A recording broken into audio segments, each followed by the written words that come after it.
So hi guys, ngayong gabi ay magluluto tayo ng ulam natin.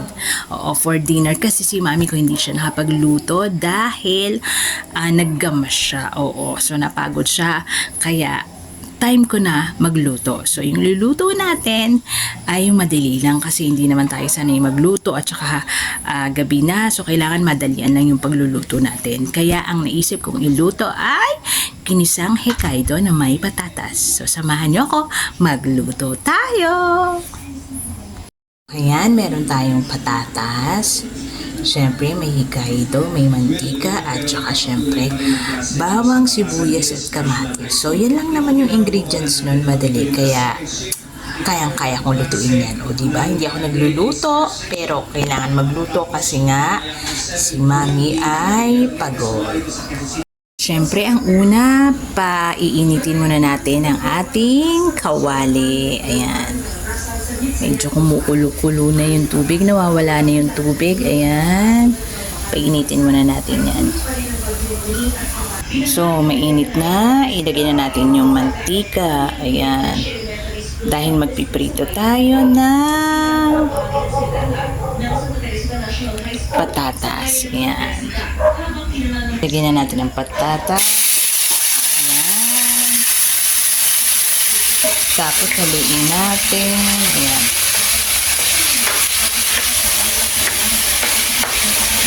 Haluin muna natin yan. Tapos maya-maya pag medyo luto-luto na, siset aside na natin yan. So ayan, naluto na natin ang ating patatas. Okay, natapos na tayo magprito nung patatas. Ngayon hinugasan ko uli yung kawali para maggigisa naman tayo. So ayan, nagisa na tayo ng bawang. Tapos sinunod na natin ang sibuyas. Ayan. Ulut-ulutuin lang natin yan. Ang bango. Kung naamoy nyo lang, ang sarap. Yan. Tapos sinunod na natin ang kamatis. Ayan.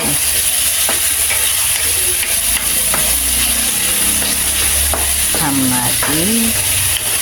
Igigisa natin para masarap.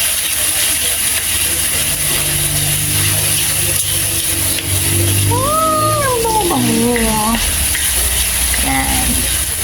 So, kailangan natin igisa yan. Tapos, ako ang ginagawa ko po kasi, pagkatapos nito, ilalagay ko na yung patatas para magisa ko rin siya. Ayan.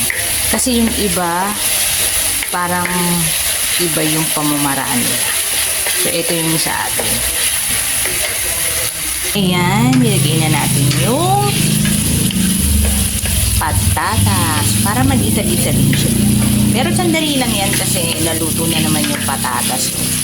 Konti lang yan. So, ilalagay na natin ang mahiwagang Hokkaido. So, ayan, nilagay na natin yung Hokkaido. So, ang lalaki, ang dami nilaman. Ayan. So, ayan. Dudurugin lang natin ng ganito. Ayan. Tapos lalagyan natin mamaya pag kumulo siya ng konting asin. Yan. Yung naaayon lang sa panlasa nyo.